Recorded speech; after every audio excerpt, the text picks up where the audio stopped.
Well, it is an honor to be here at the Compass Conference once again. How many have been to one of my previous sessions before or seen one of my videotapes? Okay, how many never have? And how many do not understand the question so far? All right, well, good. Well, as he said, my name's Ken Hovind. I taught high school science for 15 years. Brother Bill, I don't understand this apologetics stuff, okay? I don't apologize at all. I believe the Bible is literally true and scientifically accurate, and I think the evolution theory that's being taught in our schools is one of the dumbest and most dangerous religions on planet Earth. Okay. So,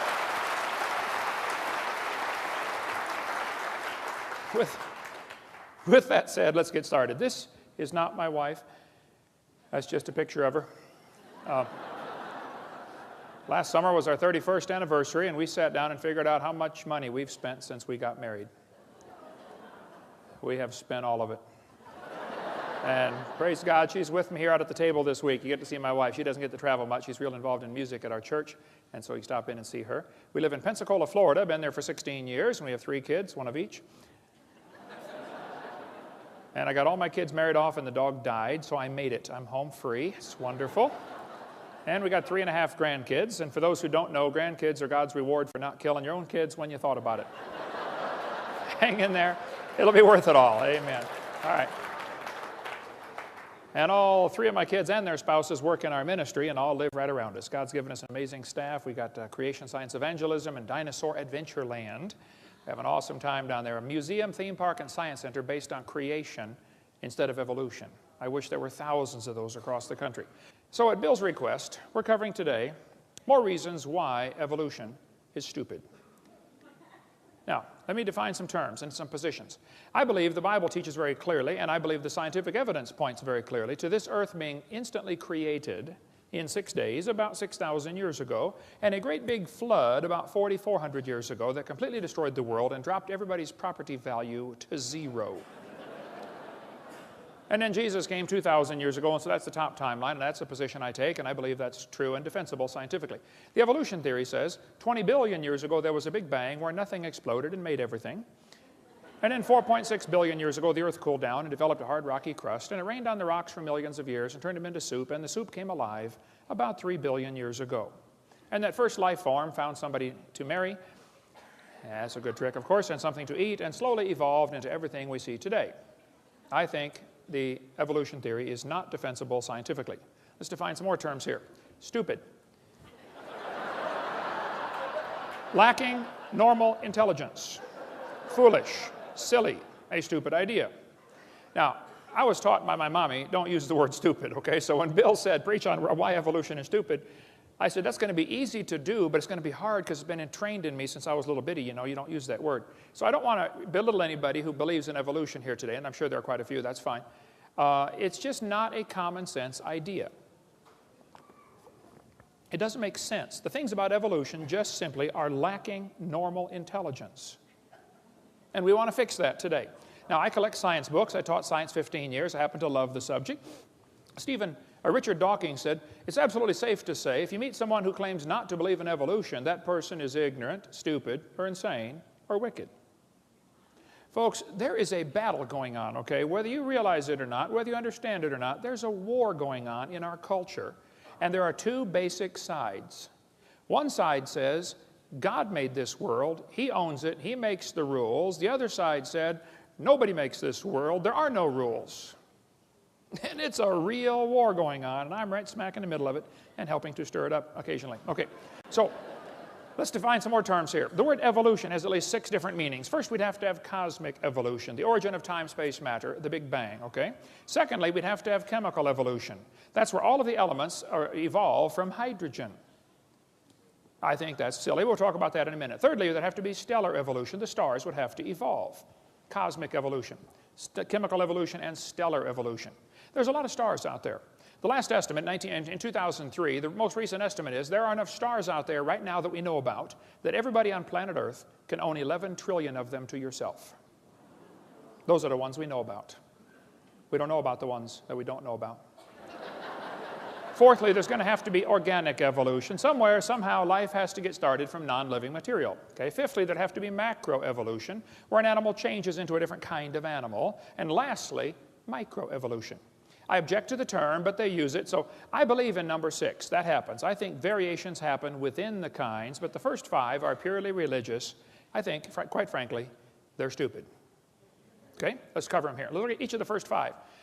Textbook says, 18 to 20 billion years ago, all the matter in the universe was concentrated into one very dense, very hot region that may have been much smaller than a period on this page. That's stupid. And then there was a big bang where this little tiny dot exploded. That's stupid, okay? They don't tell you where the time came from, where the space came from, where the matter came from, where the energy came from. They just assume all of that is inherent in this little bitty dot, which came from nothing. Who's ever seen a big bang create order? Big bangs don't create order. That's stupid. Big bangs create big messes. The Humanist Manifesto says humanists regard the universe as self-existing and not created. Well, the second law of thermodynamics tells us everything is falling apart. If you leave something alone for a while, it's going to rot, rust, die, break down, or fall apart. Nothing gets better by itself. So to say that the universe is self-existing is stupid, okay? It violates the second law of thermodynamics. Evolutionists say, well, yeah, you can add energy, though, and overcome the second law. And they say the Earth is an open system. It receives energy from the sun. I understand. But the universe is a closed system, by definition. Secondly, adding energy is destructive. There has to be something to utilize the energy. Adding energy is going to make it worse, okay? The Japanese added all kinds of energy to Pearl Harbor one day. They didn't organize nothing for us. A couple of years later, we returned the favor and added energy to a few of their cities, didn't we? Yeah. Adding energy is destructive. So the sun's energy is going to destroy the roof on your house. It'll destroy your entire house. The sun's energy will destroy the roof on your car. It'll destroy the paint job on your car. Adding energy is not the solution. You have to have intelligently directed and harnessed energy. So to say that you can overcome the second law by adding energy is stupid. It's just not that simple. Evolutionists assume that if you give enough time, things get better. That's silly, okay? You give things time, they get worse. Here's Sue at 20. Here she is at 90, okay? They don't get better. Textbook says nothing really means nothing. That's stupid. Not only matter and energy would disappear, but also space and time. However, physicists theorize that from the state of nothingness, the universe began in a gigantic explosion. Yes, boys and girls, you see, one day, nothing exploded. And here we are. There's no kind way to say it, okay? That's stupid. That's lacking normal intelligence, all right? Here's Discover magazine a couple years ago. Where did everything come from? Boys and girls, the universe burst into something from absolutely nothing. Zero, nada. As it got bigger, it became filled with even more stuff that came from absolutely nowhere. That's real stupid. Yeah. The observable universe could have evolved from an infinitesimal region, this guy said. It's then tempting to go one step further and speculate that the entire universe evolved from literally nothing. It all came from a dot. That's stupid. I'm sorry, it just is, okay? So the Bible says, in the beginning, which is a reference to time, which, by the way, has 3 dimensions, past, present, future, a trinity, and you can't escape time. God created the heaven, that's space, which has 3 dimensions, length, width, height. You can't escape space. Where can you be where you're not in space or in time? You can't escape them. It permeates everything. And God created the earth. You know, matter comes in 3 dimensions, solid, liquid, gas. We have a trinity of trinities in 10 words. In the beginning, God created the heaven and the earth. Time, space, matter. All 3 have to come into existence at the same instant. If you had matter but had no space, where would you put it? If you had matter but had no time, when would you put it? You have to have all 3 simultaneously. People say, what did God do for millions of years before the creation? Well, your question assumes that God is stuck in time, space, matter. We are the ones stuck in time, space, matter. He's not stuck in those. See, if God was limited by time, He's not God. This is not 2004 in heaven. There is no time in heaven. And before the creation, there was no time.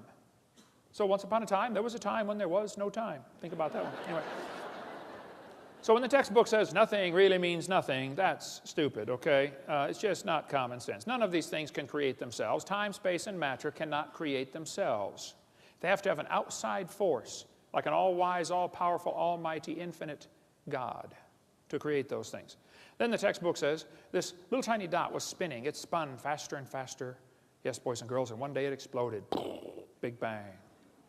Well, if you take a merry-go-round and put some kids on there, get the merry-go-round going clockwise as fast as it'll go, the kids go through distinct phases. In phase one, they're screaming at the football players. Come on, let's go, faster, faster. You get up around, 30 miles an hour. They go to phase two, where they stop screaming.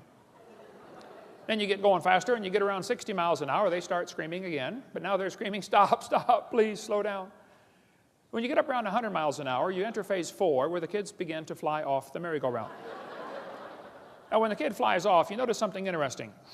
As the kid is flying off the merry-go-round, if the merry-go-round is going clockwise, the kid, even after he leaves, is spinning clockwise until he encounters resistance, like a tree or telephone pole. That's because of a law known as the conservation of angular momentum. A spinning object that breaks apart will send all the fragments off spinning in the same direction. And people say, well, what if they collide? They can't collide. The longer you wait, the further apart they get. It's like spokes on a wheel. They're getting farther apart. If a hand grenade explodes, can the fragments ever hit each other out in the field someplace? No, it doesn't happen, okay? Conservation of angular momentum says spinning objects break apart and the fragments fly the same direction, spin the same direction. So when they tell you that it all came from a spinning dot, it's silly. It violates common sense laws. 2 planets, Venus and Uranus, are spinning backwards. 8 of the 91 known moons are spinning backwards. 3 planets have moons going both directions at the same time. Some whole galaxies are spinning backwards. CNN, goofy galaxy spins wrong direction. The Big Bang Theory is stupid, okay? In the beginning, God created the heaven and the earth. So when they tell you it spun faster and faster and one day it exploded, that's simply stupid, okay? That's not the way it happened. So we have cosmic evolution, which I think is silly. Then we have, the textbook says, as the earth formed, the surface was hot and there were large pools of bubbling lava. Was the earth ever a hot molten mass like the textbook says? The Bible says the Spirit of God moved on the face of the waters. The Bible says God created it cold, not hot. See, everything about the evolution theory is backwards to the Bible. Don't try to compromise those two, okay? It's like trying to ride 2 horses going but different directions, same time, okay? Robert Gentry's got a great book on the radio polonium halos. Gentry's a brilliant man. I think he's spoken at the conference, hasn't he? I've spoken with him at a couple conferences. I don't know if it was stealing the mind or not, but brilliant man, lives near Knoxville, Tennessee. He's done lots of study on the granites around the world. The granites all contain these radiopolonium halos, which have an extremely short half-life, proving they were never a hot molten mass. But these radiopolonium halos tell us absolutely positively the Earth was never a hot molten mass. And if you melt granite and let it cool back down, it doesn't form into granite again. Nobody knows for sure how granite was made. So when the textbook says the Earth was a hot molten mass, I'm sorry, that's stupid. It's not true. It's lacking normal intelligence. It didn't happen that way. Secondly, we'd have to have chemical evolution. All the elements forming from hydrogen. They think it all came from a big bang. Atoms of hydrogen in the proto-sun were fused together to form helium. Okay, I'll agree that can happen. But it's stupid to think that's going to form all the elements. They say, well, yeah, you can fuse and get, hydrogen fuses to helium. I agree. And you can't fuse past iron, though. It won't go past iron. How do you telling me you got uranium from hydrogen? I'd like to see that, please. It's lacking normal intelligence. It just doesn't happen. Chemically, it's not possible. Thirdly, there'd have to be what's called stellar evolution. The stars would have to evolve. The Bible says God made the stars. Plain and simple, that's just what it says. Textbook says 18 to 20 billion years ago was the Big Bang, which caused the formation of galaxies. Well, we got a real serious problem here. Big Bang Theory says nothing got together and exploded while it was spinning and formed all these galaxies. Well, problems are a multitude for this theory, okay? Some think the Big Bang Theory made nice, neat, orderly galaxies. That's stupid, okay? These galaxies are really incredibly designed. Even at the galaxy level, there's design in the universe, all the way down to the molecular level. We see a star blow up about every 30 years. A star explodes. It's called a nova or a supernova. If the universe is billions of years old, why are there less than 300 supernova rings ever discovered? That's only a few thousand years worth. I mean, if a star is blowing up every 30 years, there ought to be millions of these supernova rings if the universe were millions of years old. Don't tell me it's millions of years old. I don't believe you. That's just not common sense. They say, well, yeah, new stars are forming. They say, this textbook says, new stars are constantly being born in clouds of gas and dust. First of all, that's not ever observed, okay?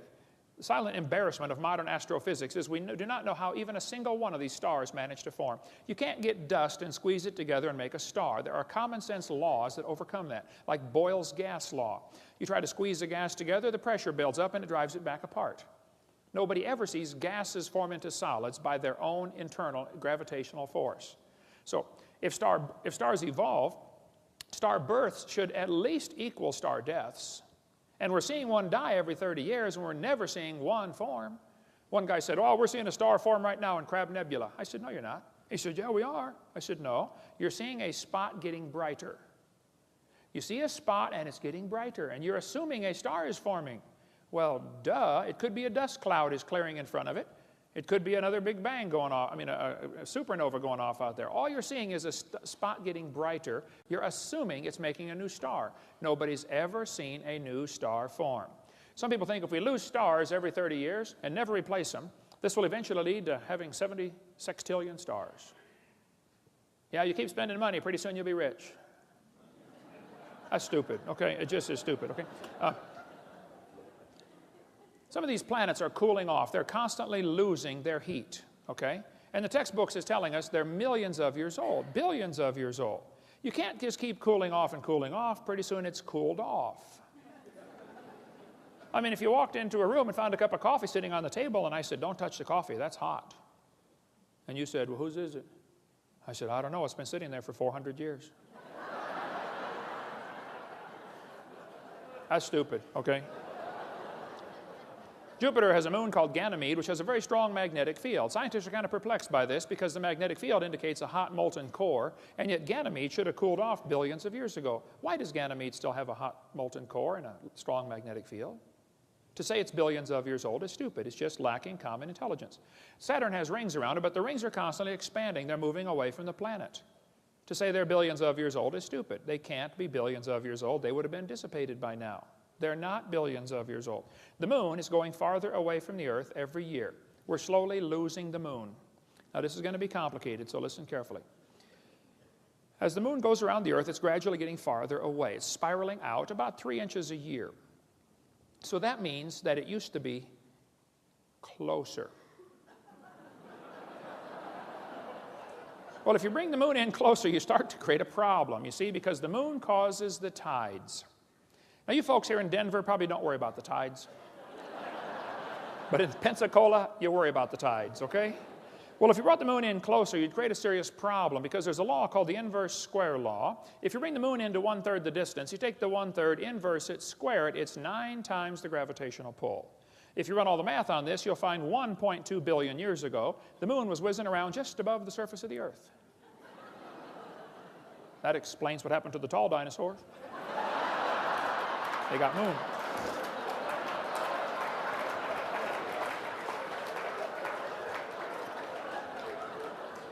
So, to teach us the moon is billions of years old while it's constantly moving away and nobody knows of any factors that would reverse that situation, that's just stupid, okay? It can't be true.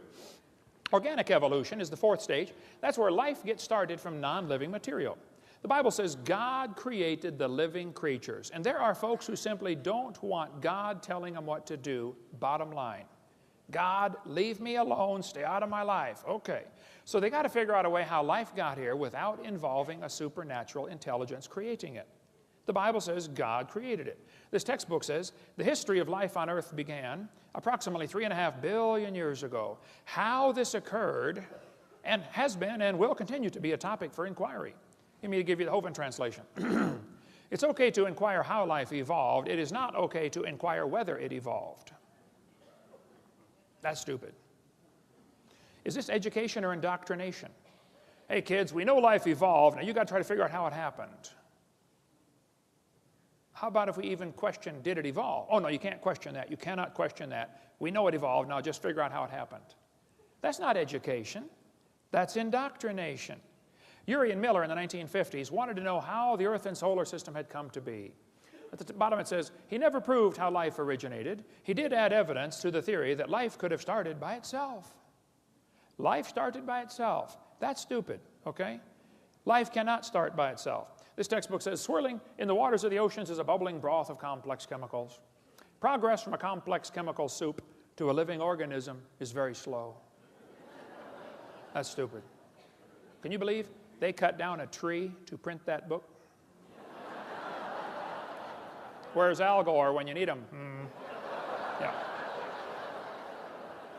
Here we have 4 major magazines and news media, Scientific American, CNN, New Scientist. They're all saying life sprang from clay.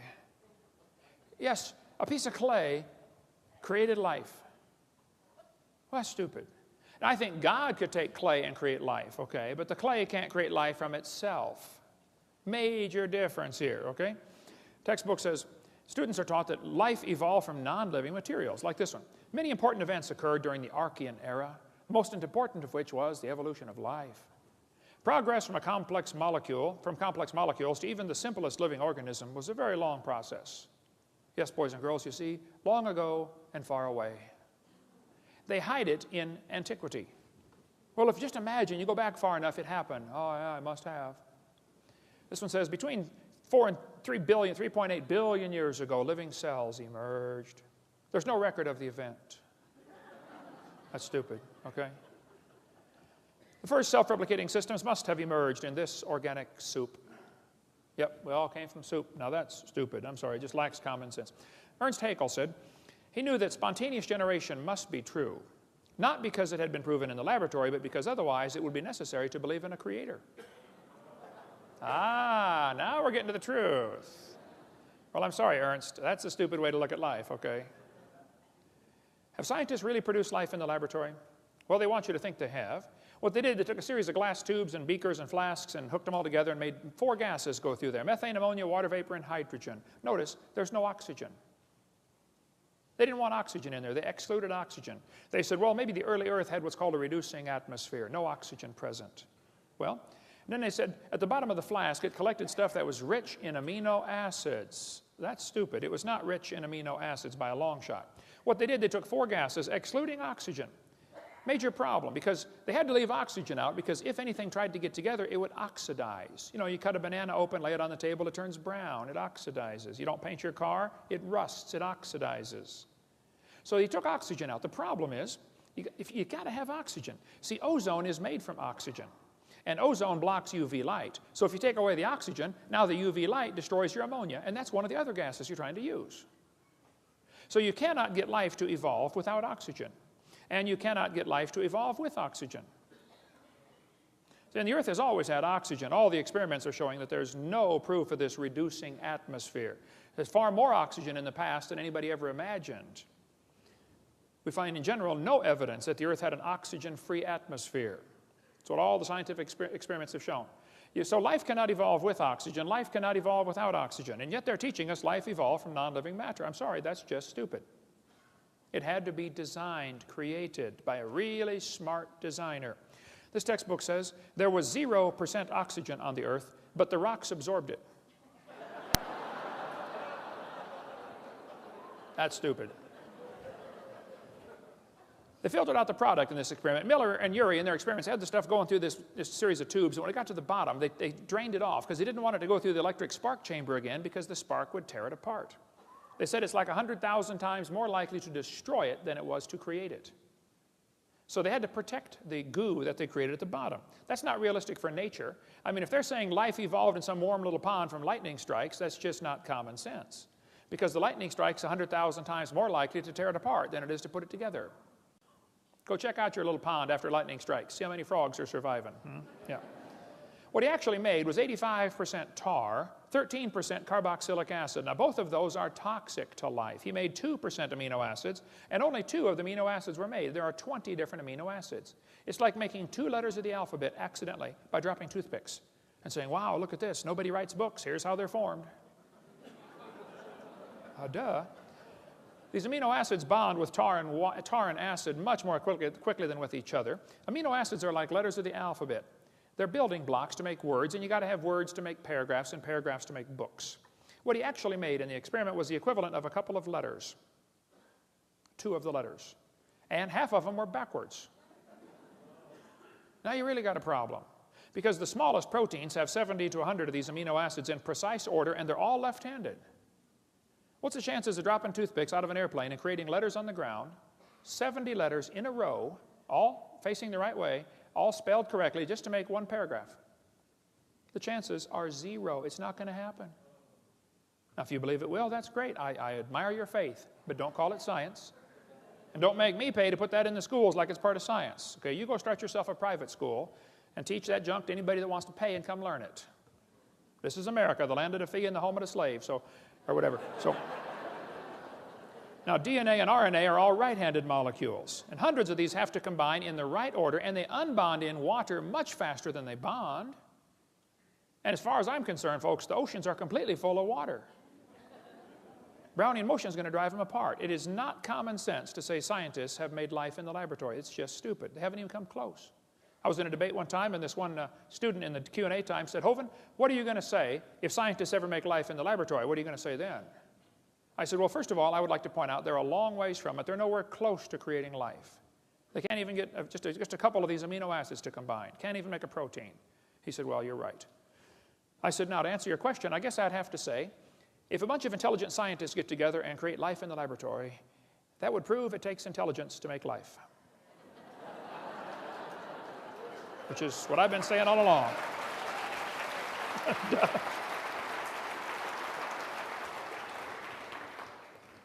Life came from rocks. That's just stupid. It's not common sense, okay? Macroevolution tells us that it can change from one kind of animal into another. Textbook says, yes, boys and girls, bacteria slowly evolved to humans. This one says, all the animals have a common ancestor, early reptile. That's just stupid, okay? Nobody's ever seen a dog produce a non-dog, all right? Even Mary Leakey said those trees of life with their branches of our ancestors is a lot of nonsense. Stephen Gould at Harvard University said, the evolutionary trees that adorn our textbooks are not the evidence of fossils. We don't have any proof of these trees at all. They make it up. They say the mammals and the birds and the crocodiles have a common ancestor. Everything inside that circle is just pure religious speculation. They're guessing. Nobody's ever seen a dog produce a non-dog. You may get a big dog or a little dog, but you get a dog every time. This Irish textbook calls it divergent evolution. Oh, come on, look at it. You got 5 dogs coming from a wolf. Don't give it a fancy name. It's still a dog, okay? That's not evolution. That's stupid to say that's evolution. It's a variety of dog. This Mexican textbook says the horse and the zebra have a common ancestor. I agree. And it looked like a horse. 4-wheel drive, genuine leather upholstery. I mean, all the standard equipment, okay?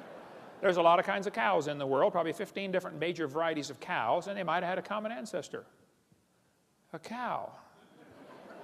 There's a magazine where you can order chickens. Okay, boys and girls, let's order some chickens. Do you want to get cinnamon queens, red rocks, white rocks, cherry eggers, brown leghorns, golden comets?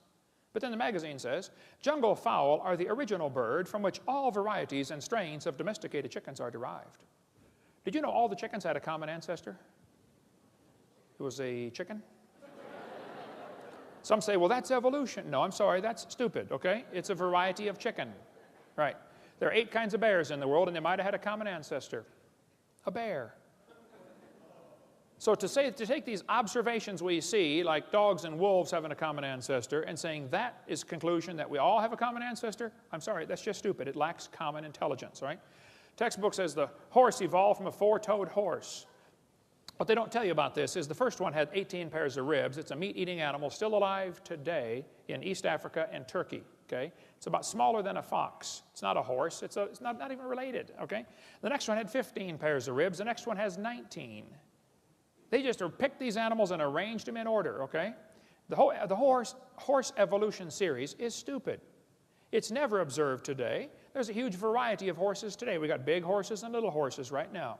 And the horse evolution series was proven wrong in 1950. Even G.G. Simpson, who believed very strongly in evolution, says, look, folks, it's not true. It's wrong. Take this out of the textbooks. It never happened in nature. But they still keep this in the textbooks. And they know it hasn't held up to examination, but they don't have any replacement evidence. Othniel Marsh made up this entire horse evolution idea in 1874. He made it up. He picked animals from all over the world.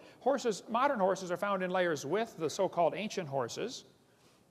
The ancient horse, the Hyracotherum, is not even a horse. It's just like a hyrax, still alive today in Turkey and East Africa. The ribs, we can go all day about the difference between horses and the hyrax, okay? Tulsa Zoo finally took down their display because 2,000 people signed a petition saying, get this lie out of our zoo. They took it down for 6 months and then put it back up when nobody was watching. Peabody Museum still has the horse evolution on display. Now, it's only been proven wrong for 55 years. I know it takes a while to get displays up to date in your museum. But 55 years is long enough in my book, okay? Leaving that thing in the zoo is stupid. Or in a university, it's not true. I was in a debate one time, and this one professor, I was going through lies in the textbooks. I said, get that out of the textbooks, it's not true. He said, well, fine. He said, well, what are you going to replace all this stuff with? Now that's stupid. I said, are you telling me we can't take a lie out of the textbooks unless we got a replacement? What you're trying to say is, folks, we want the kids to believe this theory. We've got to give them some evidence, and this is all we've got, and you're taking away our evidence. Now you've got to find some more. Look, I didn't pick the dumb theory to begin with, okay? I don't believe it. Pick a new theory. That's the way science works. If you don't have any evidence for your theory, you get a new theory. The problem is, all the evidence for evolution has been proven wrong, but they don't want to take it out because there's no replacement. I'm not trying to get evolution out of the textbooks. I just want the lies out of the textbooks. Evolution will automatically go with it because there's nothing left to support it. The Bible says God formed the eye. Eyeballs are unbelievably complex. Charles Darwin said, to suppose that the eye could have been formed by natural selection, absurd. And then he goes for 4 chapters after that and says how he thinks it happened anyway. The back of your eyeball is 1 square inch, called the retina. It contains 137 million light-sensitive cells, all wired to the brain. Now, my daddy started me off when I was about 7 building a ham radio. I've done a lot of electrical wiring in my life, built 9 houses. I've done all kinds of electrical wiring. My dad was an electrical engineer at Caterpillar Tractor Company. I cannot imagine hooking up 137 million connections in 1 square inch. My Heavenly Father did it. He's pretty smart. I debated a guy named Ed Buckner, who's an atheist in Buffalo, New York.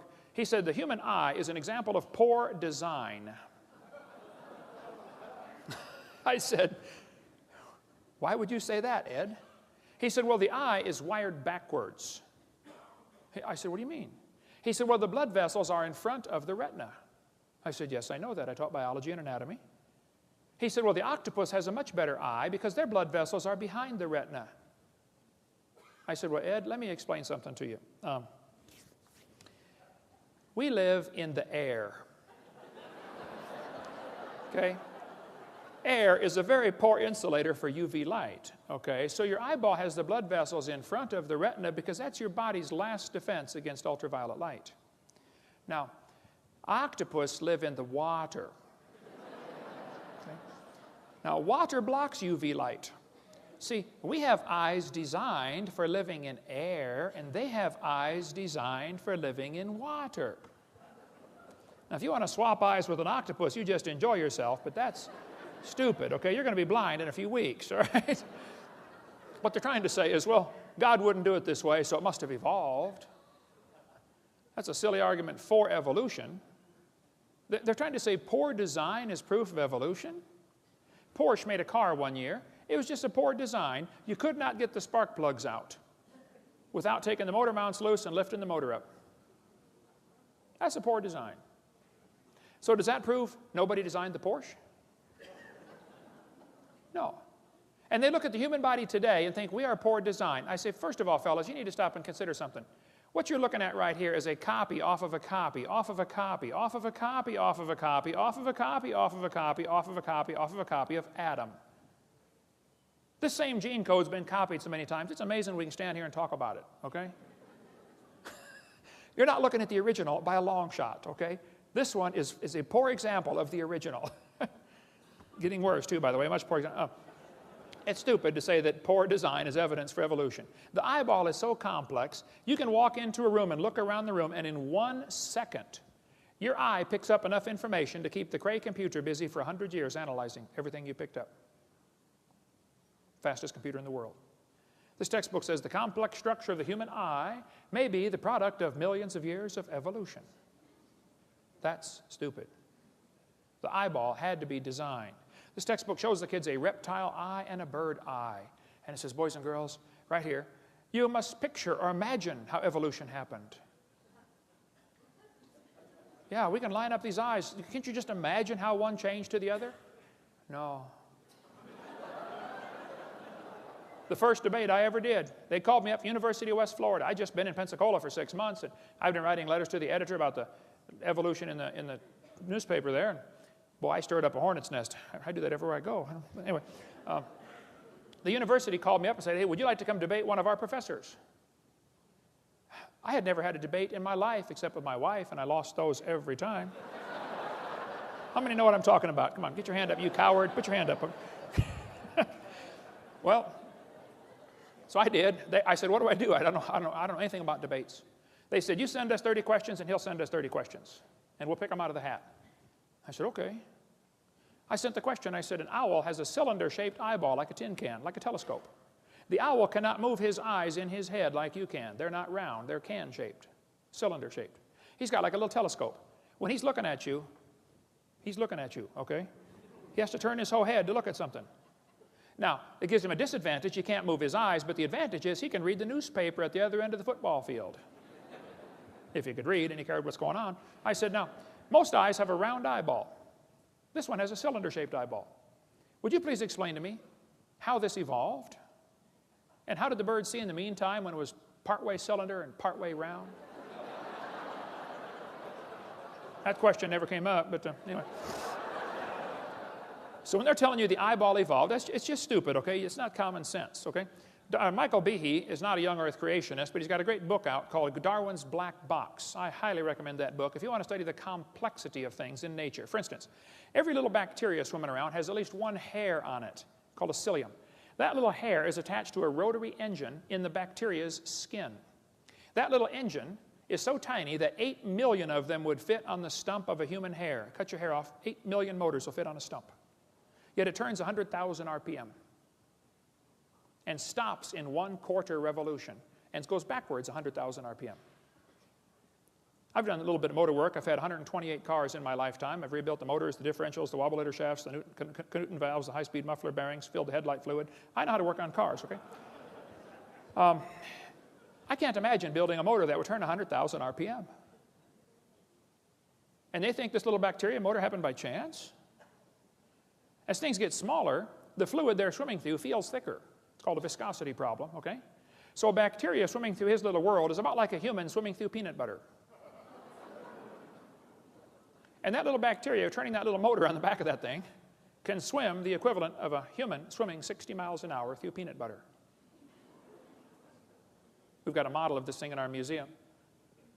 This textbook says humans probably evolved from bacteria more than 4 billion years ago. They can swim 60 miles an hour. Sign them up for the Olympics, man. You think we evolved from them, we're getting worse, not better. No, that's just stupid, okay? Okay. There's no kind way to say that. They say fossils prove evolution. I say, guys, you got to be kidding. Fossils prove evolution? No fossil counts for evidence for evolution. None. Fossil record? There is no fossil record. There are a bunch of bones in the dirt. Now, you're putting your interpretation on them, okay? It's not a record. This guy says evolution is a fact, and the best evidence for evolution is the fossils. That's silly, okay? There is no fossil record. You cannot look back in the fossil record. You look at fossils in the present. You put your interpretation on them, okay? There is no fossil record. It's stupid to say that that's evidence. If you find a bone in the dirt, all you know is it died. You can't prove it had any kids that lived. You sure can't prove it had different kids. And why would you think a bone you found in the dirt can do something animals today cannot do, which is produce something other than their kind? No, the fossil record, that would not hold up 2 seconds as evidence in a court of law. This guy says, I said this one, there are no missing links, the whole chain is missing. Stephen Gould said, the absence of fossil evidence is a nagging problem for evolution. We got a good theory, if only we had some evidence. Now that's just stupid, Stephen, okay? By the way, Stephen Gould died with a set of my tapes on his library shelf. I went to visit him a few years before he died. He wasn't there to talk to his secretary. I donated my videotapes to Stephen Gould years ago. Had him sitting on right there next to his desk. Hope he watched them. Hope he got saved. Maybe he did. I don't know. Hope so. But to believe that we've got a good theory, we just don't have any evidence. Okay, well then maybe consider the theory might not be right, okay? Richard Goldschmidt said, the first bird hatched from a reptile egg. That's real stupid, okay? Then they say smaller is simpler. Well, that's silly, okay? Smaller is more complex. This textbook says all the many forms of life on Earth today are descended from a common ancestor found in a population of primitive unicellular organisms. Excuse me? A primitive unicellular organism? If it's single-celled, it's not primitive, it's complex. That's stupid to say that's simple. One little paramecium is more complex than the space shuttle, and you can put thousands of those into a drop of water. Smaller is not simpler. Here's a microchip inside a paperclip. It's not simple. This ant is holding a microchip that is capable of processing all the letters in the Bible 200 times per second. Let's compare the brain of a honeybee to a NASA Cray computer. The honeybee is tiny. The Cray computer is huge. We'd all agree there's a size difference, okay? The brain of a honeybee is pretty small. The Cray computer could do 6 billion calculations per second. I think they got a faster one now. But the YMP-C90 could do YMP-90 could do 6 billion calculations a second. It's estimated the honeybee's brain does 1,000 billion calculations per second. The Cray uses many megawatts. The honeybee uses 10 microwatts. Talk about energy efficient. You know, the honeybee not only makes honey, he flies on honey. That's his energy source. And the honeybee can fly 1,000,000 miles on 1 gallon of honey. How would you like a machine that gets 1,000,000 miles per gallon? Cray costs $48 million. The honeybee's brain is pretty cheap. You splat them on your windshield all the time. Many people scramble to help babysit the dumb Cray computer. If it breaks, man, you got to call in a whole crew to fix it. Honeybee has a self-healing computer. How'd you like one of those? Cray weighs 2,300 pounds. Honeybee doesn't weigh too much. Let's see. The Cray computer is huge, slow, inefficient, costs lots of money. You got to babysit it. But everybody knows it was designed. There isn't anybody with half a brain who would tell you the Cray came from an explosion in an electronics factory. But they turn right around and say the honeybee evolved. That's stupid, okay? Smaller is not simpler. Smaller is more complex. And the brain of a human's a lot more complex than a honeybee. The human brain's unbelievable. You've got the memory capacity of the entire British Library. You have the computational power in bits per second greater than the entire national telephone system. The human brain is absolutely phenomenal. One evolutionist told me that he thought the human brain was nothing but 3 pounds of chemicals that arranged themselves by chance over billions of years. I said, then how can you trust your thoughts and the conclusions you've come to? That's stupid, okay? Maybe, never mind. DNA proves evolution. Yes, boys and girls, we have evidence from molecular biology. Percentage of DNA sequences is talked about here. It says Darwin speculated all forms of life are related. This speculation has been verified. You think DNA has verified Darwin's theory? That's stupid. DNA is unbelievably complex. The DNA molecule in your body, the deoxyribonucleic acid, is the most complex molecule in the universe. If you took it and unwound it and unwound it and unwound it and unwound it and unwound it, if you could ever get the thing untangled, it'd be about 7 feet long. And it'd be like a twisted ladder. Each half of the ladder is called the genes. That thing splits all the way down the middle, recombines when you make a new baby, and it gets all back together, and winds itself all back up. Unbelievably complex.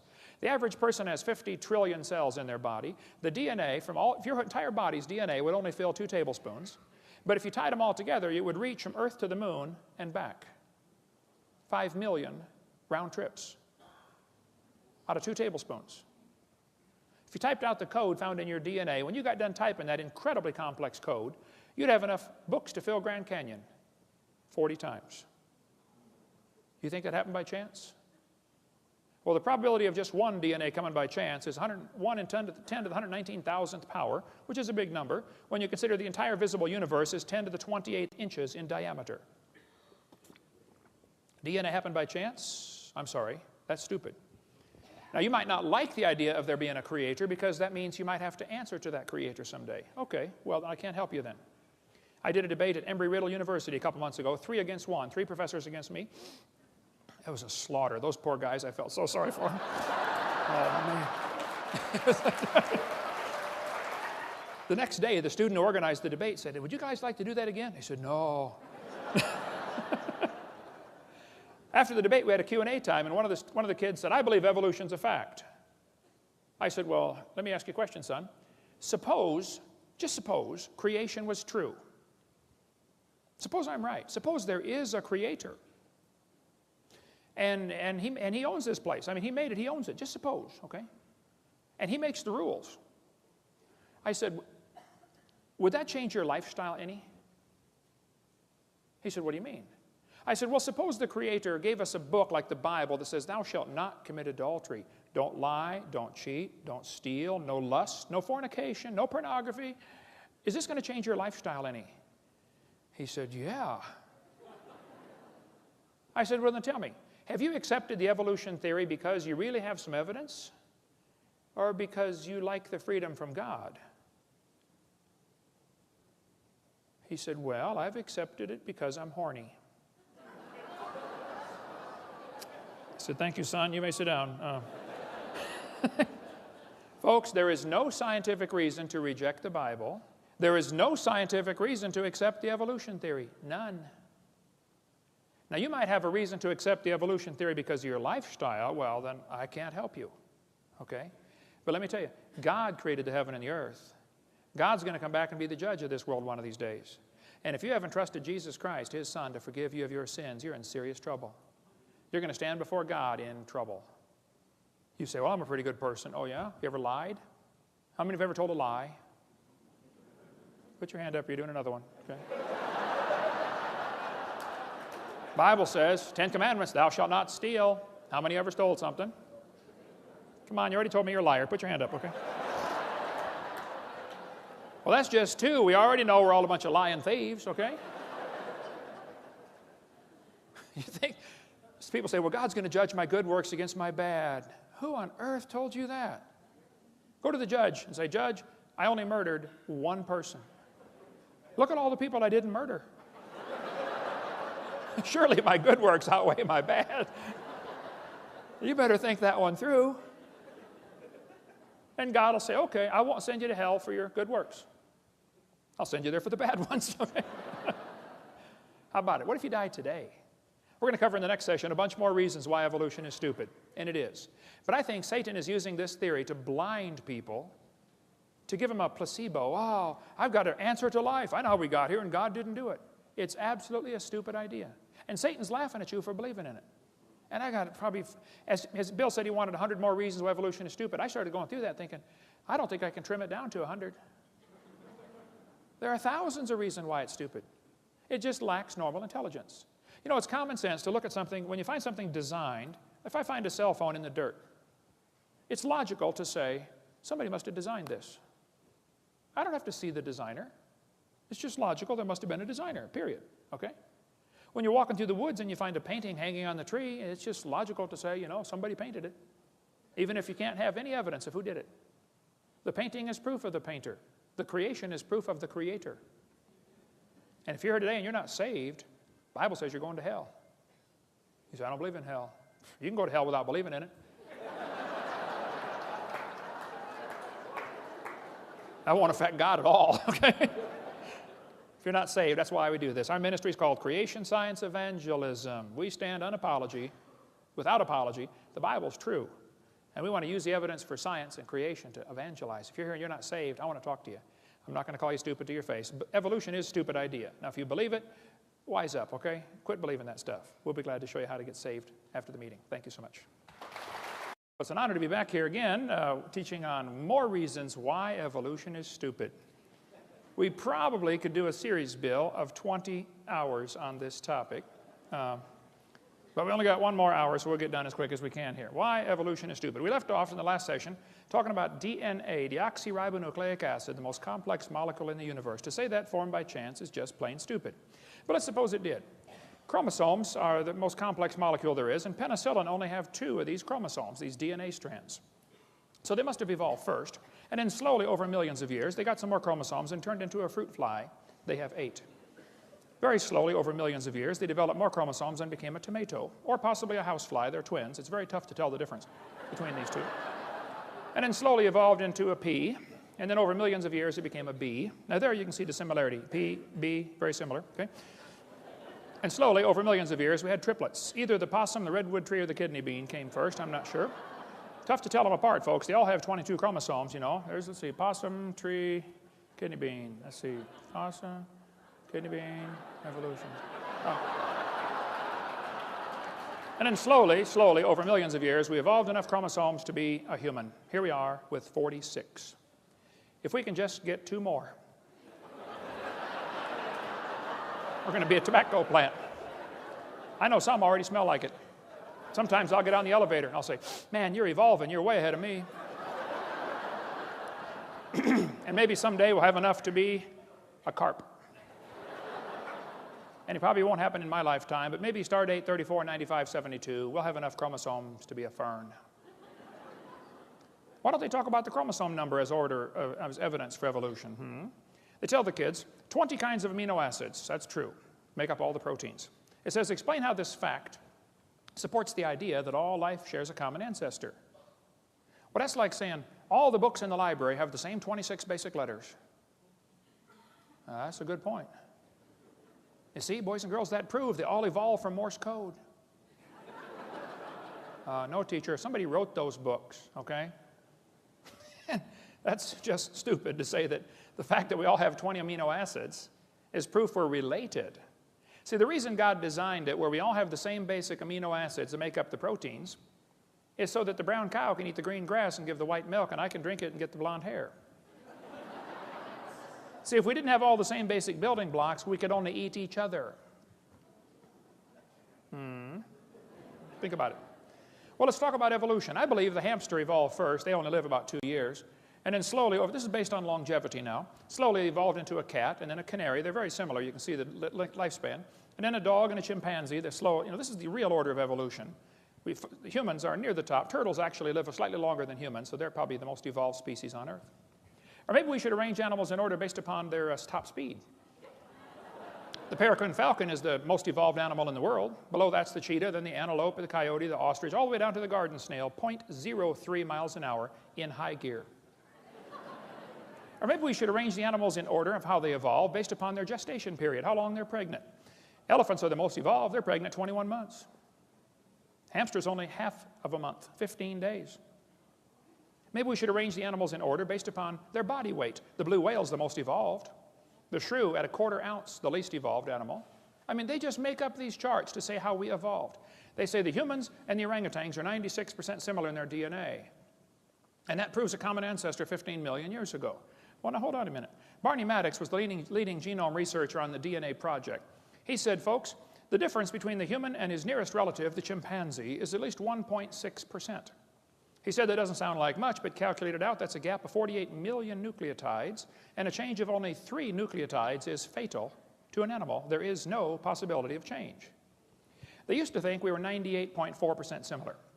They've now discovered it's actually 5% difference. So there are hundreds of millions of differences between humans and chimpanzees. His nearest relative, the chimpanzee, that's stupid, okay? Now, some of my ancestors swung by their necks, no question, but none of them swung by their tails, okay? Now, arranging animals in some kind of fictitious order doesn't prove anything. All they're doing is doing this on paper. Even if they find him in order, it wouldn't prove anything. I mean, if I get buried on top of a hamster, does that prove he's my grandpa? Even order of burial wouldn't prove anything. But I've been doing research on the evolution of the fork. I've put together fragmentary evidence for a long time. I believe over millions of years, probably the spoons evolved. It's quite obvious. You can see the difference there. And I believe the knife evolved to the spoon and then slowly became a 4-tine fork. And if you break one off, it's a threek. And if you break another one off, it's a took and then a wonk. Okay? But I felt like I knew I had it right, but I felt like I had a missing link. I found it one day flying to Connecticut on US Air, the missing link. So the evolution of silverware is becoming very complete. Yeah. A lot of mutants didn't survive. When people found out I was researching the fork and evolution, they sent me all kinds of frauds. I mean, people are trying to get famous, okay? They were hoping for fame and fortune. This was an obvious fork head on a spoon handle, but my trained scientific eye caught it right away. That was a fraud. Of course, a lot of variations of races appeared along the way.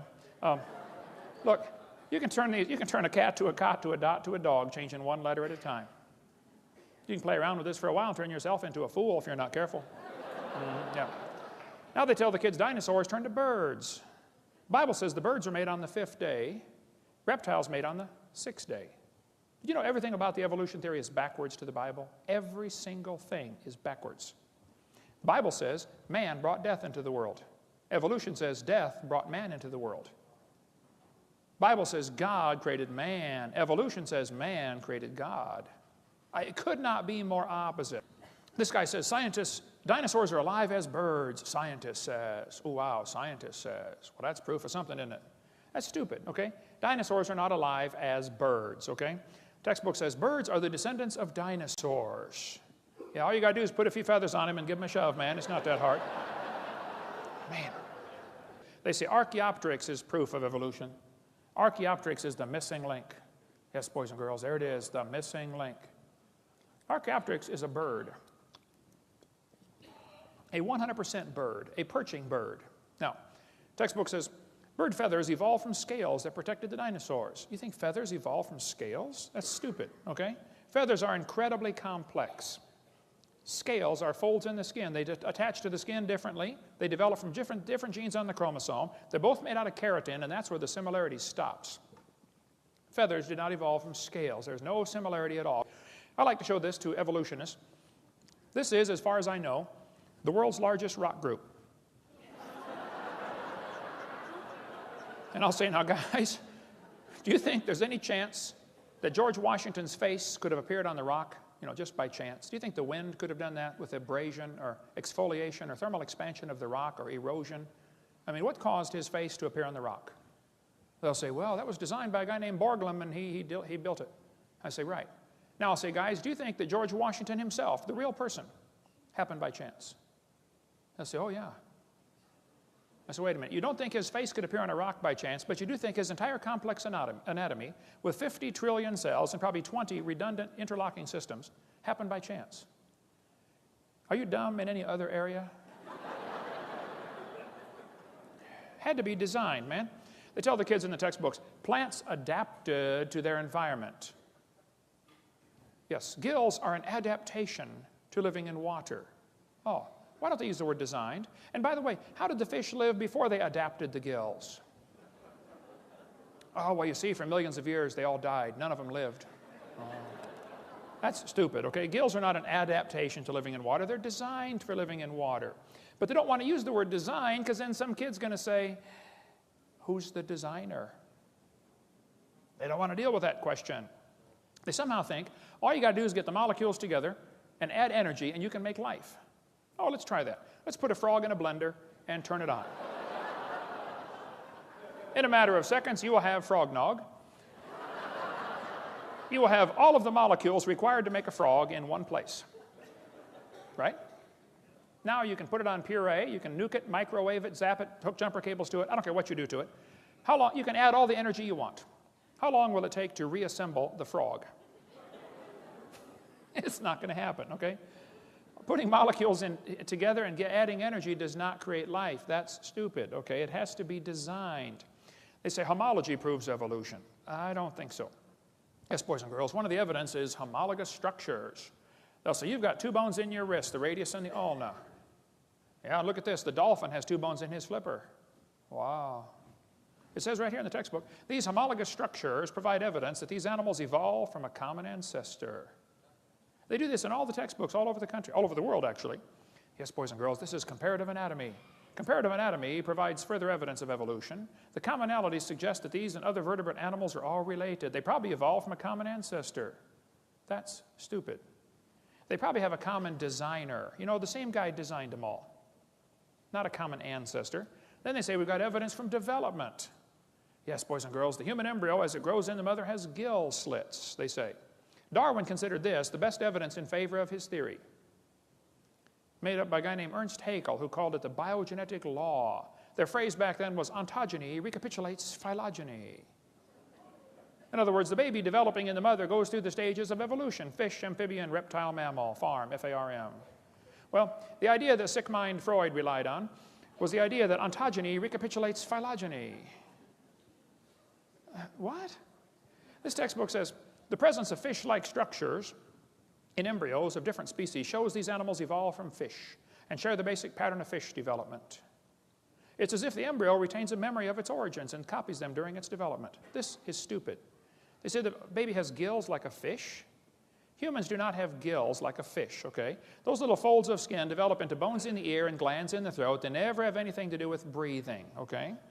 I've seen folks that have 5 or 6 chins and they cannot breathe through any of them but the top one. Those are not gill slits. Ernst Haeckel made up that whole stupid idea in 1869. Anyway, we can skip all this. We won't have time. But you know, you can't get a high score on the SAT or ACT or college entrance exam. All of the major tests in college, to enter college, you have to answer with evolutionary answers, or you score lower.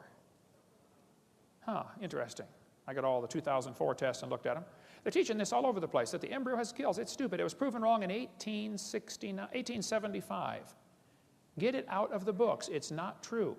This textbook says the humans have an appendix that is vestigial. You don't need it anymore. That's stupid. You need your appendix. It's part of your immune system, okay? If your appendix is taken out, you're going to have a serious problem. Now, sometimes you have to take it out. I understand, okay? It beats dying. But the appendix is required to activate killer B cells in your immune system, just like the thyroid activates killer T cells. If you take your appendix out, you got a much better chance of getting quite a few diseases. It's not vestigial. Just because you can live without it, so what? You can live without both your legs and both your arms and both your eyes and both your ears also. Doesn't prove you don't need it. This textbook says the whale has a vestigial pelvis. Yes, boys and girls, the whales have a vestigial pelvis and leg bone that serve no purpose. Just imagine whales walking around. It's true. Well, these are the bones they're talking about right there. Just imagine the whale walking around. Almost all whales have these. You know, I have tried to imagine them walking around, and I can't. It says the whale's pelvis is evidence of its evolution from 4-legged land-dwelling mammals. That's stupid. Those little bones are anchor points that special muscles attach to that allow the whales to reproduce. Without those special muscles and those special bones, you don't get any more baby whales. We've got in our museum in Florida a 15.5-foot python snake skin. If you look at the south end of that snake skin, it's got 2 little claws attached to little tiny bones that go up inside the snake's body. Come down and see it, Pensacola, Florida. Textbook says these are rudimentary hind legs of a python snake. Reduced hind legs. That's stupid. Those little claws are used in mating. Okay, the snake doesn't have any arms, all right? And you can't talk and say, scoot over, honey. This has nothing whatsoever to do with walking on land, all right? It has to do with getting baby snakes. That's stupid, okay? Get that out of the book. The textbook says humans have a tailbone that is of no apparent use. That's stupid. I was in a debate one time and this atheist said, Hovind, I got proof for evolution. Humans have a tailbone they don't need anymore. I said, Mr. Patterson, I taught biology and anatomy. I happen to know there are 9 little muscles that attach to the tailbone, without which you cannot perform some valuable functions.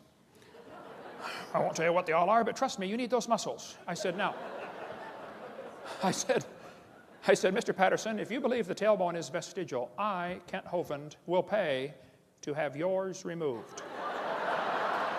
Bend over.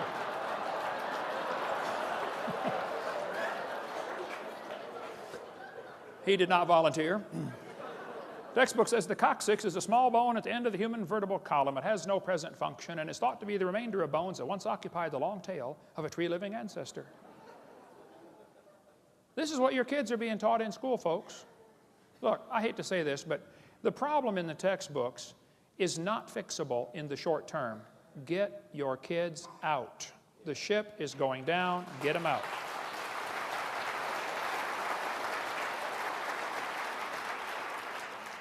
The tailbone is not, you say, I can't afford it. Well, sell the car and get a bike, okay? Sell the house and get a tent, okay? But get them out.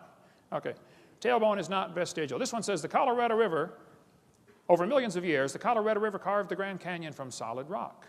Colorado River cut through layer upon layer of rock over millions of years. Well, these two, you guys know what snow lines are here in Denver. The red lines indicate the snow line. There's a ridge in between those lines. The river enters on the far right and flows downhill 270 miles and comes out the other side through the Grand Canyon.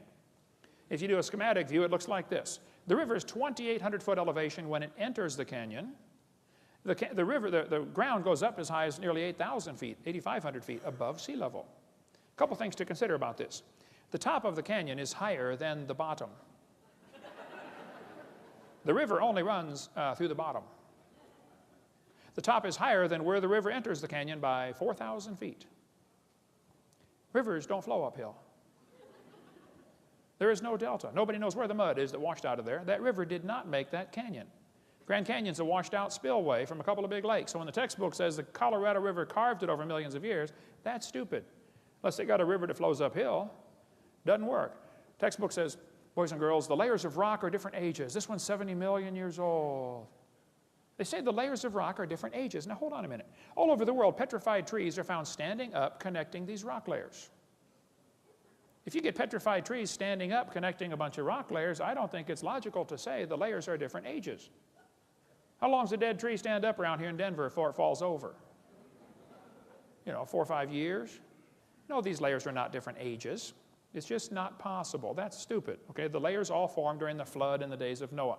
All over the world are bent rock layers. It's pretty hard to bend rock like that. They say the layers are different ages, and yet they're all bent with no fracture marks in the layers. I mean, if one layer was deposited on top of another one, the bottom was going to be hard eventually before the other one. And here we are seeing these twisted, bent rock layers all over the place, and they're trying to tell us the layers are different ages. Well, maybe by a few weeks or months or minutes during a flood. But to say the layers are different ages when there are no internal fracture marks is just plain stupid. They're not different layers. They all formed in the flood in the days of Noah. They got bent while they were soft. This guy says the rocks date the fossils, but the fossils date the rocks more accurately. That's stupid. They teach us that the fossils are sorted by how they evolved. Clams are found at the bottom because clams evolved first, and birds are found at the top because birds evolved last. Well, moving water sorts things automatically by all sorts of factors, okay?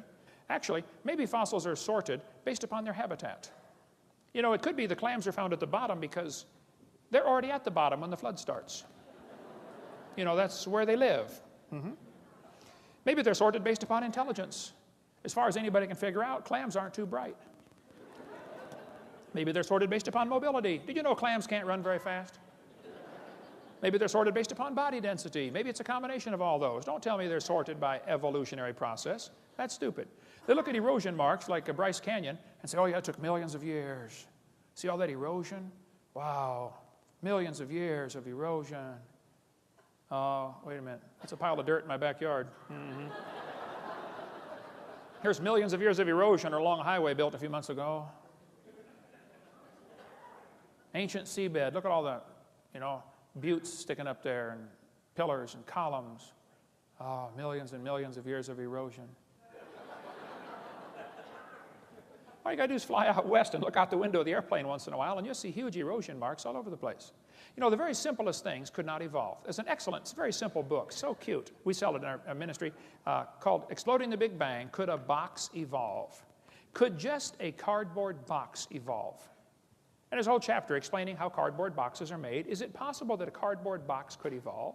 How about an ink pen? How about a paper clip? Just take some simple objects and shows how dumb it is to think that a human body could evolve. But the textbook says all the many forms of life on earth today are descended from a common ancestor, found in a population of primitive unicellular organisms. We all evolved from a bacteria. That's stupid. The blue whale grows to 49 tons in 1 year. That's a growth rate of 330 billion times from what it started. If humans did that, you'd weigh a lot. Blue whales slowly tried to evolve this ability over millions of years. None of them survived, of course. They all died. Blue whale evolved from a bacteria. That's stupid, okay? The seahorse, the only fish that swims in the upright position, and the male hatches the eggs. Interesting. Where did this evolve from? Who's its ancestor? This evolved from a bacteria? That's stupid, I think. Sperm whale can dive 10,000 feet, stay there for 2 hours underwater. The pressure at 10,000 feet is 620,000 pounds per square foot. As the sperm whale slowly tried to evolve this ability over millions of years, none of them survived. They all died. The sperm whale evolved from a bacteria? I'm sorry, folks, that's just stupid, okay? The platypus, what did it evolve from? It has hair, lays eggs, senses electrical signals in its prey's muscles. When the crawdads are trying to crawl away from this thing, the muscles contract. This thing can sense the muscle contraction in the crawdad. Bats, with their echolocation, can sense a moth and go pick it out of the air, but the moth can hear the echolocation and drop. How did the moth evolve that? How did the bat evolve the echolocation? The platypus evolved from bacteria? It's just stupid, okay? Bottlenose whale can dive 3,000 feet down in 2 minutes. Try that. Watch what happens to your eardrums. A human attempting this would have multiple medical problems and die almost instantly. This evolved from a bacteria? I'm sorry, that's stupid. Rhinoceros beetle can carry 850 times its own weight. That's like me carrying 17,000 pounds. What did this evolve from? Who's its ancestor? You think it evolved from a bacteria? I'm sorry, I think that's stupid. You can believe that if you want, but don't call it science, okay? The giraffe has a 2-foot heart that pumps blood up 10 feet. Then when it bends down to get a drink, it's got a special blood cushion to absorb the shock of all this pressure being pushed down to its brain. The giraffe is getting a drink. He hears a lion roar. He throws his head up in the air 17 feet and runs off. Go from 0 to 17 feet in about a quarter second, and you try to run off and see what happens. You take about 3 steps and fall over. Did it evolve from a bacteria? I don't think so.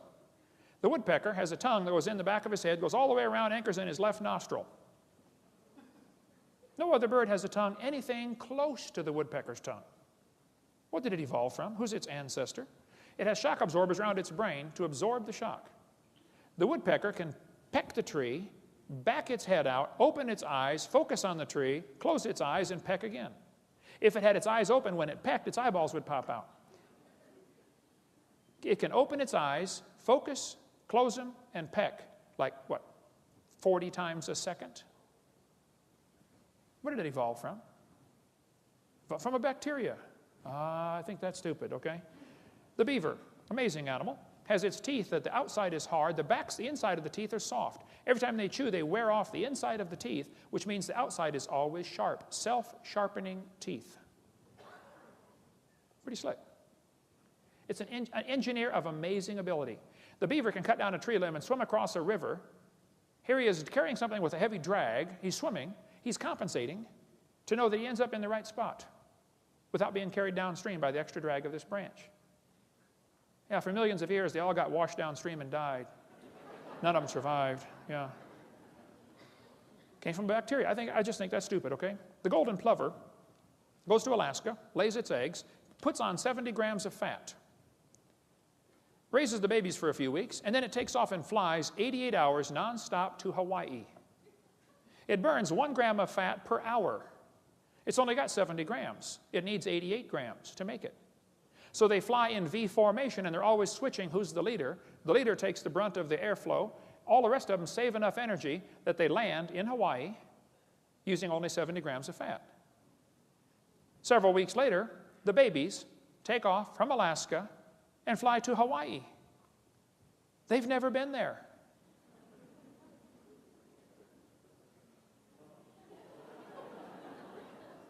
What did it evolve from?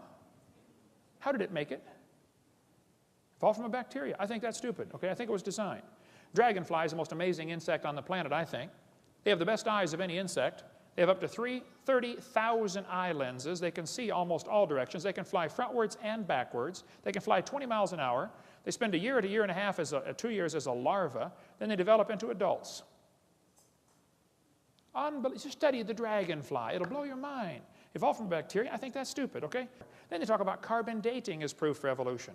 Well, when they first invented it in 1949, the lower leg of a mammoth dated 15,000 years old, but the skin was 21,000. It's not working, okay? 1963, living mollusk shells dated 2,300 years old. Still not working. 1970, they said if a carbon date supports our theories, we put it in the main text. If it does not entirely contradict them, we put it in a footnote. If it's completely out of date, we drop it. They pick the dates they want. 1971, freshly killed seal, carbon dated 1,300 years old. It's not working. 1975, one part of a mammoth is 40,000 years old, another part's 26,000. You talk about a slow birth. And we could spend all day on carbon dating. Living snails carbon date 27,000 years old. It just doesn't work, okay? You can go all through history, it doesn't work. This guy says, in the last 2 years, an absolute date was obtained for the Gandong beds. It has the interesting value of 300,000 years, plus or minus 300,000 years. That's stupid, okay? Not only is the theory stupid, it's dangerous. Charlie Darwin said, at some future period, not very distant as measured by centuries, the civilized races of man will almost certainly exterminate and replace the savage races throughout the world. If evolution is true, has one type of man evolved farther than the rest? Henry Fairfield Osborn said the standard average intelligence of the average adult Negro is similar to the 11-year-old youth of the species Homo sapien. Do you mean Negroes are not Homo sapien, Henry? That's stupid, okay? Thomas Huxley said, no rational man cognizant of the facts believes the average Negro is the equal, still less the superior of the white man. That's stupid. The Mormons teach that the Negroes don't have, they used to teach anyway, that they could not be saved. They were cursed with the curse of Cain. That's stupid.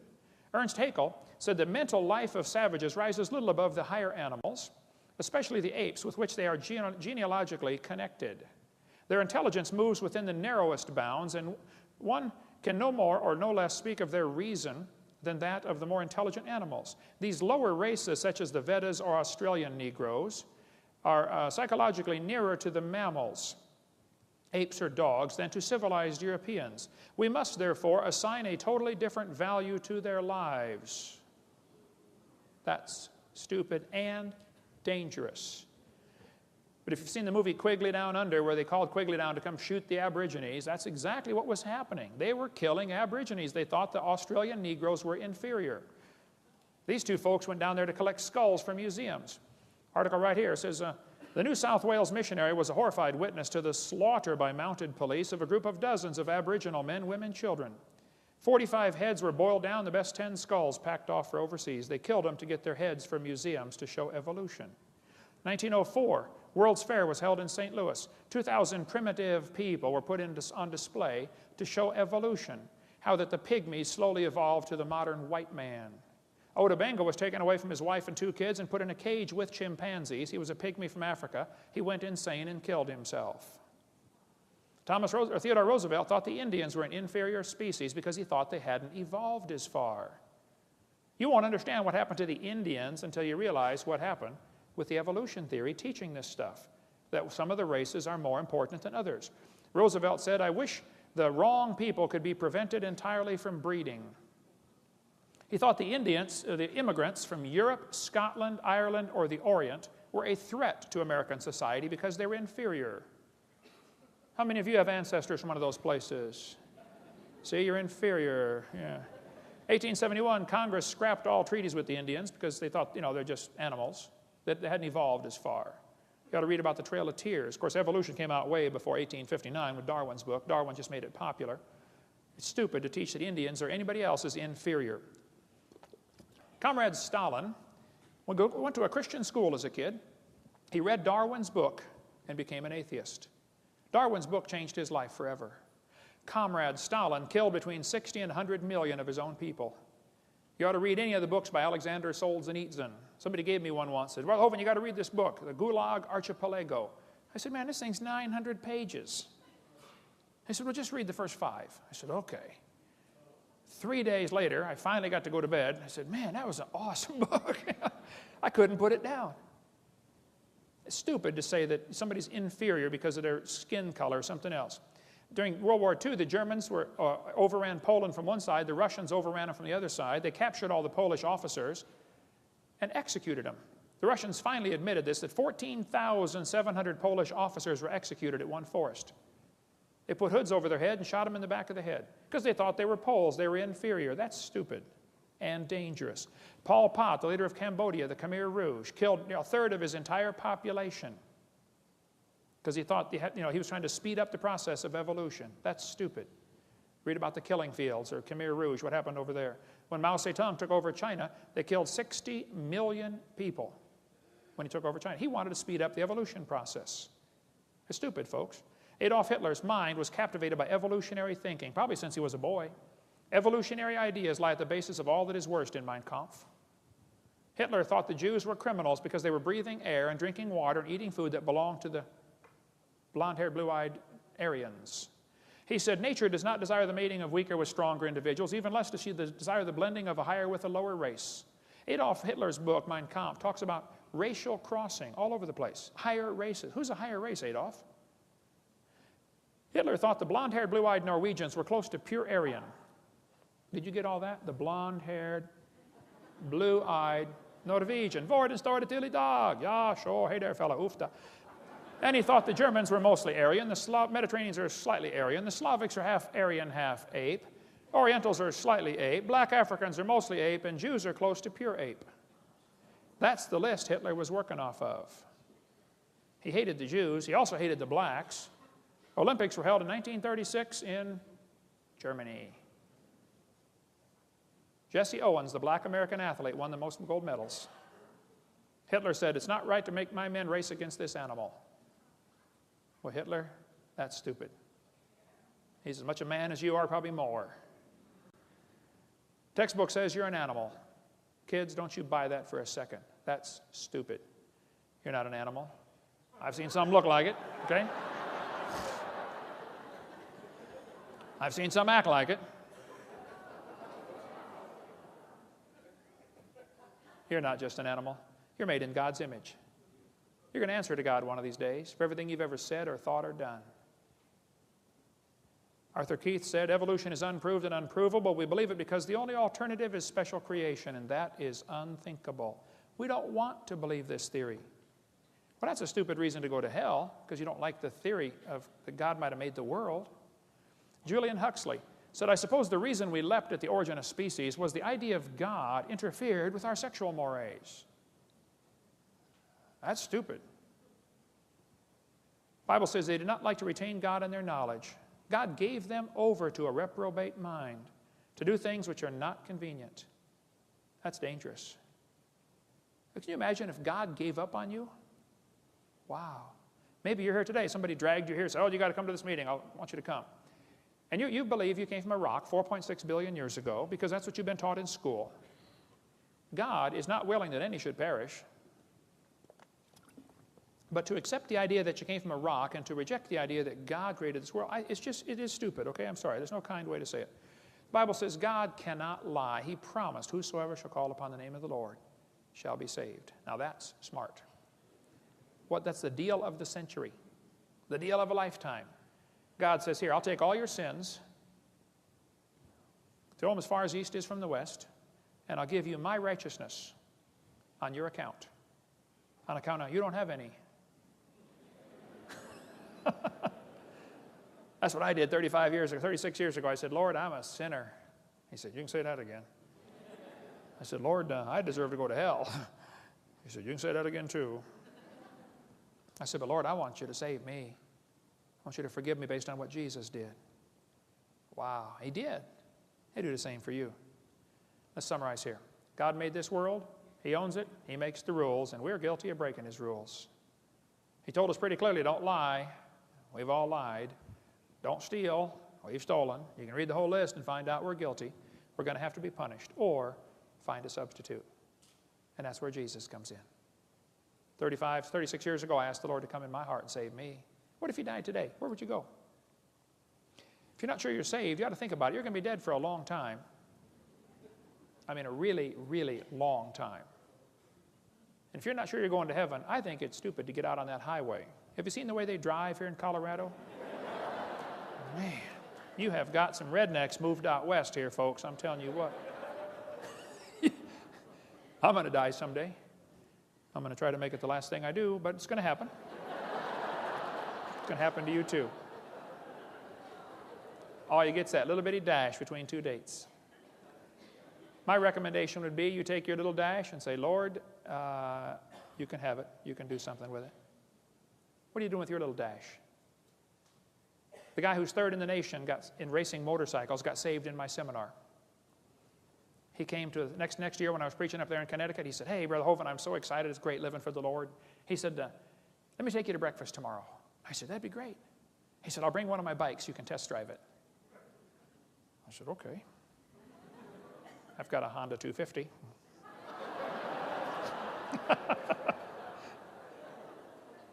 He brought his Honda 900 that had been blueprinted and stroked and bored and balanced, and I'm not sure what all they did to it. But it was not your normal Honda 900. He said, try it out, Brother Hovind. I said, okay. I took it off in first gear. Boom! Just about broke my neck. I hit second gear. Boom! I was just about to drop it into third when I glanced down and realized I am going 90 miles an hour in second gear. It has 6 gears.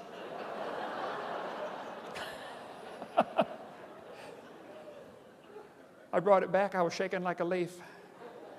I said, how fast does it go? He said, I don't know.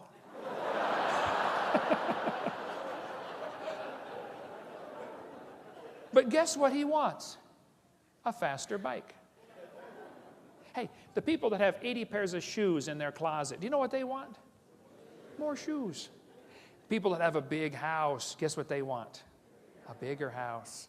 People that shoot the 10-point buck, guess what they want? They want to shoot a 12-point.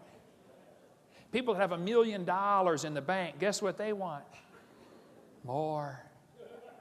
It takes us a whole lifetime to figure out things here aren't going to satisfy. They just aren't. I'll tell you one thing I found that satisfies. Give your little dash to Jesus. Say, do something with this. You can have it. One little boy came to Jesus one day and said, Jesus, you look like you're hungry. You've been out here preaching all day. You can have my sack lunch. I ain't got much. I only got five biscuits and 2 fish sticks. Jesus said, well, son, I can have the whole thing. He said, yeah. He said, well, son, sit down right there. Watch this. Jesus fed 5,000 men, plus women, plus children out of that one little boy's lunch, including that little boy. That's pretty cool. He could have kept his lunch and fed himself, but he decided to give it away.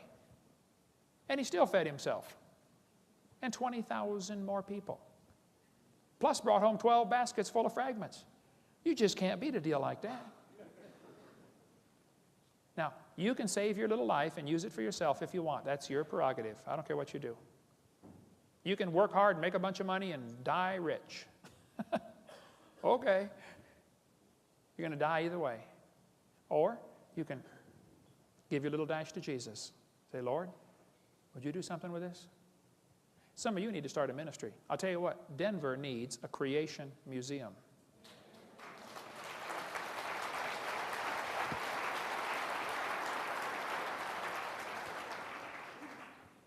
Go to visit Red Rock Amphitheater.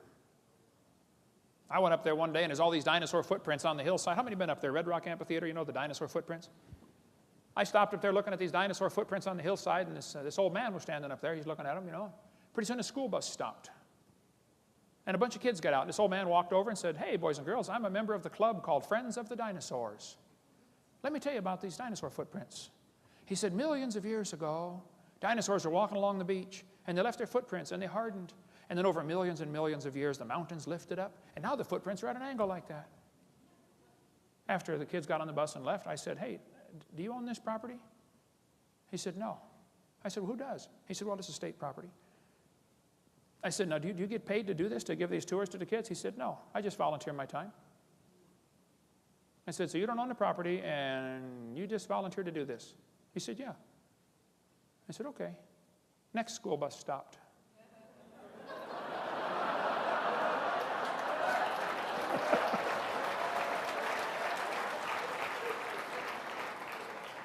I was a little younger and could run a little faster. And I got there first. Hey, boys and girls, let me tell you about these footprints. About 4,400 years ago, there was a flood. The whole world was in panic. Noah had all the critters safe on the ark, but the rest of the world, it was disaster. And some dinosaurs were running, trying to get away from the flood.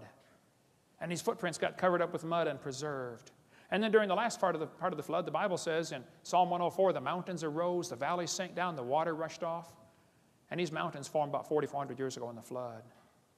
That guy was so angry, I thought he was going to have a heart attack. I know CPR, but I thought, you know.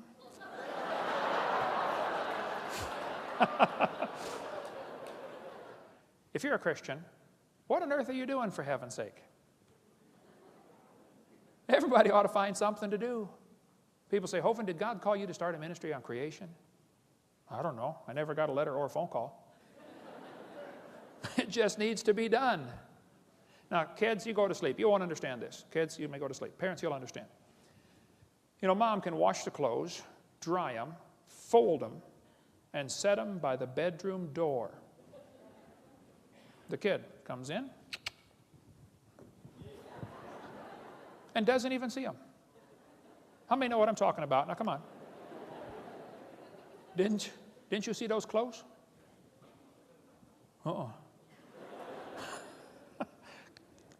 I think God's up in heaven looking down at some of his kids, maybe some in this room. Can't you find something to do for my kingdom? You know, witness to somebody. Give them a gospel tract. You say, oh, I don't want to drive them off. What are you going to drive them off to? Hell number 2? Find something to do. If we can help any way we can, that's what we're here for. Thank you so much. Dismissed.